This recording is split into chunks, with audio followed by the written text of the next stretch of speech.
This is Steve, and Steve loves reading and writing. He loves it so much that in 2013, he created a company called Found Fiction. Writers from across the world send Found Fiction their short stories, which are printed, folded into envelopes marked Read Me, and then left in public spaces for people to find. If you've heard of a message in a bottle, it's that type of thing. When somebody lucky enough stumbles upon a piece of found fiction, just like Ed was, they're invited to share their experience on social media under the hashtag #FoundFiction. These moments spark a magical connection between the readers and writers, but don't just take our word for it. See for yourself from the hundreds of #FoundFiction posts on Twitter, Instagram and Facebook. Around 4,000 stories have been distributed across the world since 2013, and while continuing to grow the found fiction global community, they're working with authors, publishers, book launches and schools to deliver creative publicity strategies and to inspire young people to read more and write better. Which leads us back to Steve. But let's back up a little bit. In fact, let's back up all the way to how found fiction began. So a few years ago, I was sat down with a friend, and we're both writers, but the difference between us is that I'm quite happy to share my work and submit it for publication, enter competitions, but he was very shy as a writer, so he didn't like the thought that people would know it was him who'd written something that they were reading. And I thought it was a shame because his work was brilliant. He was a really great writer, but he lacked confidence. So he didn't mind the thought of someone else reading his work, but he didn't like that they'd know it was him who'd written it. So we thought to ourselves, we were like, how can we get your work out there anonymously? So we came up with found fiction as a concept. And that was where we just printed his stories, put them in envelopes, wrote Read Me on each envelope, branded them FF on the front, Found Fiction, and left them in public spaces to be found. And at the end of the story was #FoundFiction instead of his name. And the idea was that we'd hope people would find them, they'd tweet #FoundFiction, and they'd let us know what they thought of his story. We distributed about 30 of these across York and Leeds, and nothing happened, and we were waiting and waiting.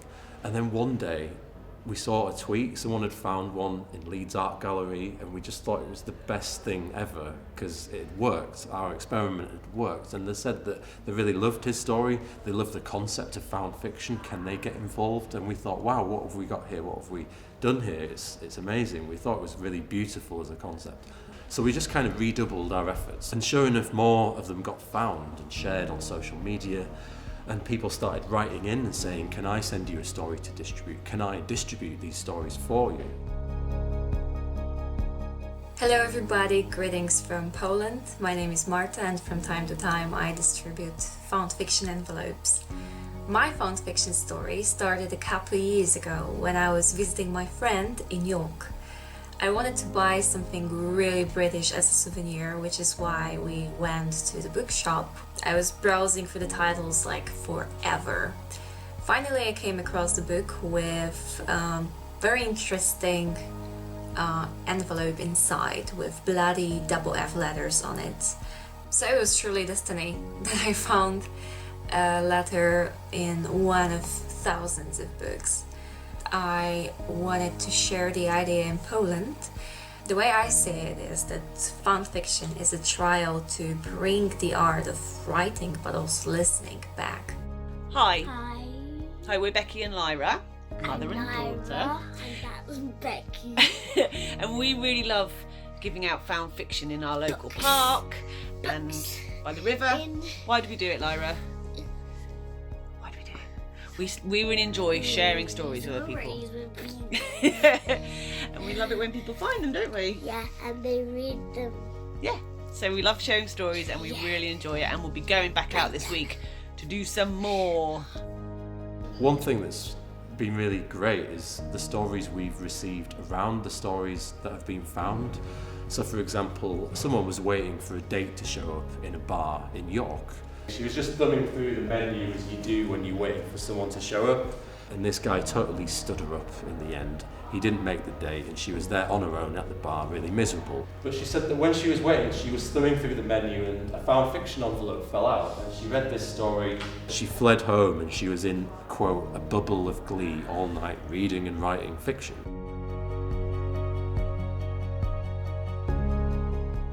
So there's all sorts of ways that people have been inspired by this project. And when people find these stories just in streets in their community, it kind of, I like to think, it gives them this sense that stories are everywhere. Stories and inspiration can be found anywhere.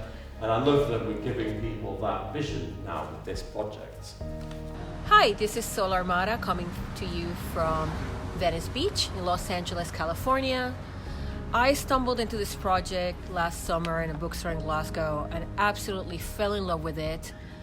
Ever since, I've been able to share a little bit of it through my travels in the US, and I can't wait to see how it grows. Best of luck with everything, and thank you for doing something so amazing. Since its birth, found fiction has grown immensely. Now with a network of 100 writers and distributors across the world, all sharing and spreading their love for writing and creativity. But found fiction has also evolved into something bigger. They're now providing workshops, talks, and publicity strategies to inspire, educate, and encourage people of all ages to read and write more.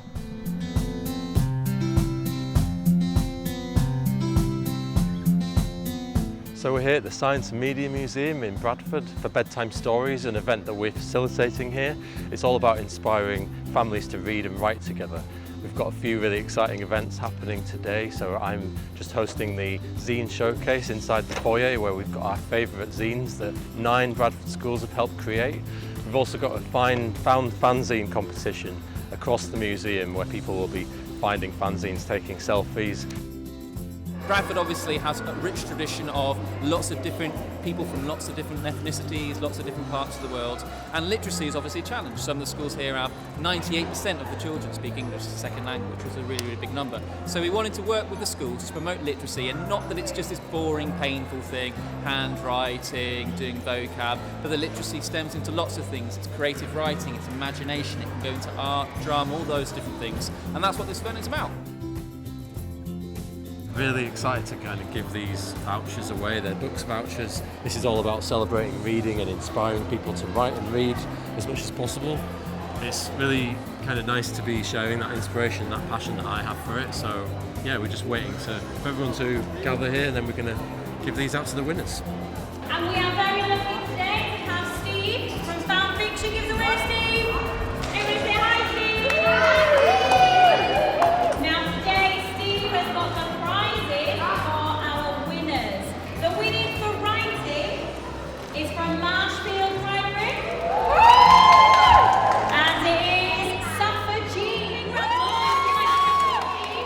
Well done.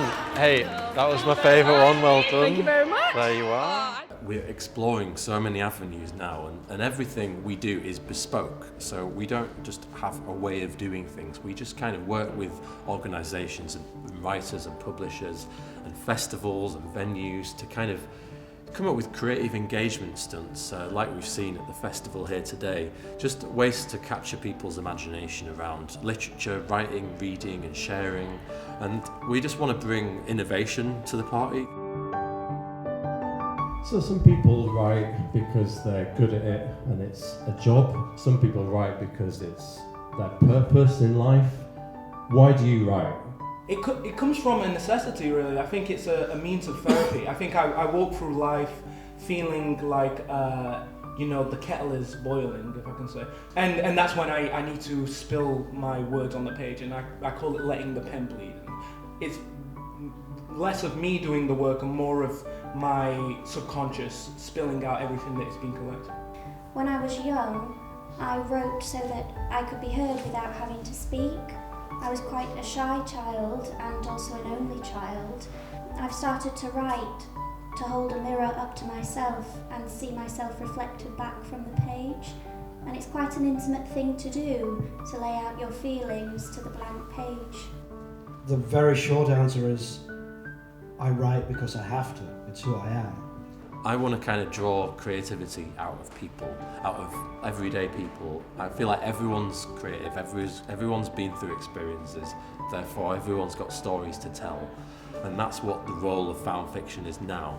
And we're at the point now that we really want to just expand and work with people around the world just to align with any objectives they have, or just kind of spread the word and just share stories and inspiration. Found fiction's global community is growing.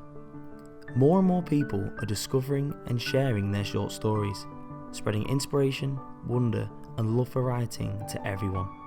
And as fan fiction grows, more events and workshops are taking place that celebrate and promote literacy, and to possibly inspire the next generation of writers. If you'd like to be part of something amazing, then come and get involved, because the best stories you find are the ones that find you.